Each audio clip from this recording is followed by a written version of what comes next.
তারাতলা বিপর্যয়ের পর চারটে দিন পেরিয়ে গিয়েছে। ইতিমধ্যে মৃতের সংখ্যা বেড়ে দাঁড়িয়েছে 16, কিন্তু এখনো পর্যন্ত প্রাণের সন্ধান চলছে তারাতলায় সেই ধ্বংসস্তূপের মাঝখান থেকে। আমি একবার সরাসরি ছবিটা জানবো। ঐশী মুখোপাধ্যায় আমাদের প্রতিনিধি একেবারে ঘটনাস্থল থেকে রয়েছেন।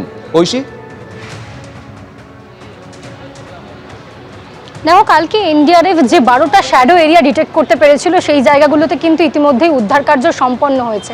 এখন তারা অপেক্ষা করছেন এই সম্পূর্ণ জায়গাটার যে তাপমাত্রা, সেই তাপমাত্রাটা বৃদ্ধি হওয়ার, এবং তারপরে তাপ বাড়লে ঠিক যে মাত্রায় পৌঁছলে তারা চাইছেন সেই মাত্রায় পৌঁছলেই কিন্তু থার্মাল ইমেজিং যে ক্যামেরা, সেই ক্যামেরা এবং সি থ্রু ক্যামেরা, এই সমস্ত সেন্সারগুলো তারা ব্যবহার করবেন এবং সম্পূর্ণ এলাকাতে সেই সেন্সারগুলো ব্যবহার করে আর কোনো জীবিত প্রাণ ভিতরে রয়েছে কিনা, আর কোনো মানুষ আটকে রয়েছে কিনা, যদিও বা সেটা মিরাকেল, যদি আটকে থাকেন তাহলে সেটা ডিটেক্ট হবে ওই সেন্সারগুলোর মধ্য দিয়ে। আমরা দেখেছিলাম প্রথম দিনের পর থেকে, এই দ্বিতীয় দিন থেকে তারা শুরু করেছিলেন এই সমস্ত যন্ত্রপাতির এবং যন্ত্রানুষঙ্গের ব্যবহারের মাধ্যমে, এই উন্নত টেকনোলজির মাধ্যমে যে ভিতরে কেউ আটকে রয়েছে কিনা সেটা সুনির্দিষ্টভাবে জানার।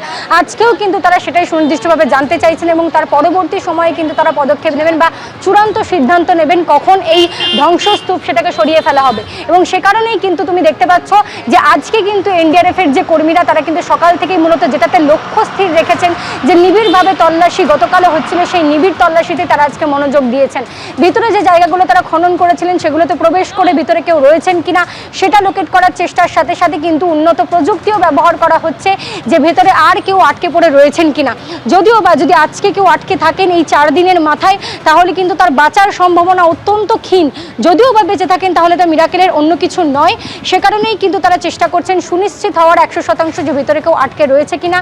তার পরবর্তীতে কিন্তু এনডিআরএফ চূড়ান্ত সিদ্ধান্ত নেবে যে এই সম্পূর্ণ এলাকা যেখানে ধ্বংসস্তূপ রয়েছে সেই জায়গা পরিষ্কার করার এবং একে একে সম্পূর্ণ এই জায়গাটা খালি করার। কিন্তু এরই মধ্যে কিন্তু তোমায় জানিয়ে রাখি, যাদবপুর বিশ্ববিদ্যালয়ের 5 জন প্রতিনিধি সম্বলিত একটি বিশেষ দল তারা কিন্তু এসেছিল এবং সেই তদন্ত দল কিন্তু ভিতরে প্রবেশ করে এই সম্পূর্ণ এলাকা দুর্ঘটনাস্থল পরিদর্শন করে এবং তার সঙ্গে তারা কিন্তু যে যাবতীয় নমুনা সংগ্রহের প্রাথমিক ধাপ সেটা কিন্তু সম্পন্ন করেন এবং উদ্ধার কার্য শেষ হলে তারা আরও একবার আসবেন, নমুনা সংগ্রহ করবেন।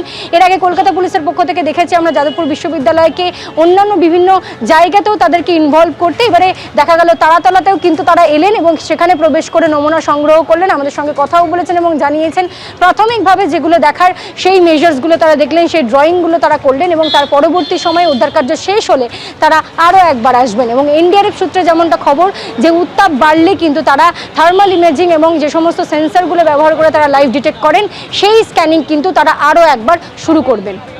বেশ ঐশী, তুমি আমাদের সঙ্গে থাকো। অর্থাৎ একেবারে উন্নত এবং আধুনিক প্রযুক্তি ব্যবহার করে এইটা নিশ্চিত হতে চাইছেন উদ্ধারকারী দলের সদস্যরা যে ভেতরে আর কেউ আটকে নেই, আর এই বিষয়ে সুনিশ্চিত হওয়ার পরই এই পুরো ধ্বংসস্তূপ সরানোর কাজ উদ্ধারকারী দল করবেন। আমি এইখানে আপনাদের সামনে রাখবো যাদবপুর বিশ্ববিদ্যালয়ের কনস্ট্রাকশন ইঞ্জিনিয়ার পার্থপ্রতিম বিশ্বাস কি বলছেন। আমাদের বিশ্ববিদ্যালয়ের 4টে বিভাগ থেকে আজকের এই ইনভেস্টিগেটিং টিমের প্রতিনিধি আছেন। Architecture department, civil department, construction engineering department এবং মেটালার্জি ইঞ্জিনিয়ারিং। বিশেষত এই যা বিপর্যয় হয়েছে এর সাথে সংশ্লিষ্ট যে ডিপার্টমেন্টগুলো তাদের অধ্যাপকরাই রয়েছেন। যেটা আমরা দেখতে এসেছি সেটাই দেখলাম যে ফেলিওর ইনভেস্টিগেট করার কিছু পদ্ধতি আছে, ফরেনসিক ইঞ্জিনিয়ারিং আমরা যেটাকে বলি। তার জন্য যা যা টেস্ট করতে হবে, যে ধরনের টেস্ট, কিছু টেস্ট হবে এখানে, কিছু টেস্ট হবে ল্যাবরেটরিতে, কিছু ড্রয়িং দরকার যেগুলোকে অ্যাসেস করার জন্য, সেগুলো পেলে আমরা আমাদের পরের কাজ করব। নমুনা সংগ্রহ করার প্রাথমিক পদক্ষেপ আজকের আমরা নিলাম, অর্থাৎ কোন কোন জায়গা থেকে নমুনা পরীক্ষা করা হবে, কোথায় এখানে ইনসিটু টেস্ট হবে, বহু ধরনের টেস্ট এখানে হবে, including soil test, including analysis of the structural design, drawing, detailing, যদি কিছু থেকে থাকে। এই সবটাই প্রাথমিক কথাবার্তা হলো, তারপরে আমরা পরবর্তীকালে এগোবো। এবিপি আনন্দ, এগিয়ে থাকে, এগিয়ে রাখে।